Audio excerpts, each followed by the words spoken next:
Well, a shocking new report suggests that Democrat Texas Congresswoman Veronica Escobar is sending her staff, congressional staff, into Mexico to help migrants game the system. According to the Washington Examiner, they're teaching illegal immigrants how to exploit loopholes that would allow them back into the U.S. Here to react is Border Patrol agent and Vice President of the National Border Patrol Council, Hector Garza. Hector, thank you very much for being here and, as always, for your service. So when you hear a report like this that says members of a congresswoman's staff are in Mexico, part of the thing is they don't know how to speak Spanish, they can't stay in Mexico, so they're training them to pretend like they don't speak Spanish. I mean, this almost doesn't sound real. It's unbelievable, and it's actually fraud. And the problem is that we have Border Patrol agents on the front lines of this crisis.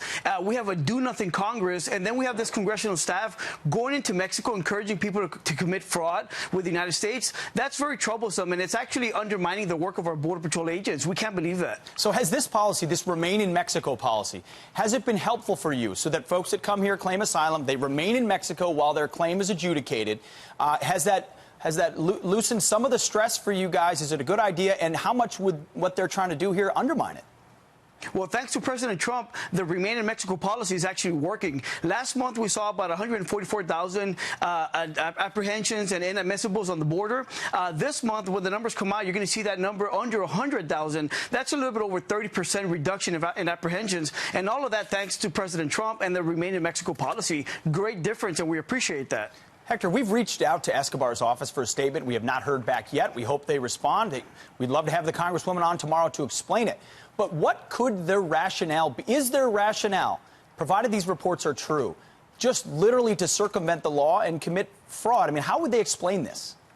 There's actually no rationale. The only way you can explain this is that these congressmen, these Democrats, hate President Trump so much that they're willing to go to Mexico and bring these people across to commit fraud. It's unbelievable. They should start concentrating and representing people in their district, not in Mexico. And hopefully the U.S. Attorney's Office can look into this incident and see if there's criminal charges that are pending here. See if this can be investigated and see if somebody can get charged for committing fraud. One last comment, briefly. The hypocrisy of congresswomen like her and other Democrats who say there's a crisis, concentration camps, yet they won't work with this president to sufficiently fund these institutions so they can deal with the wave.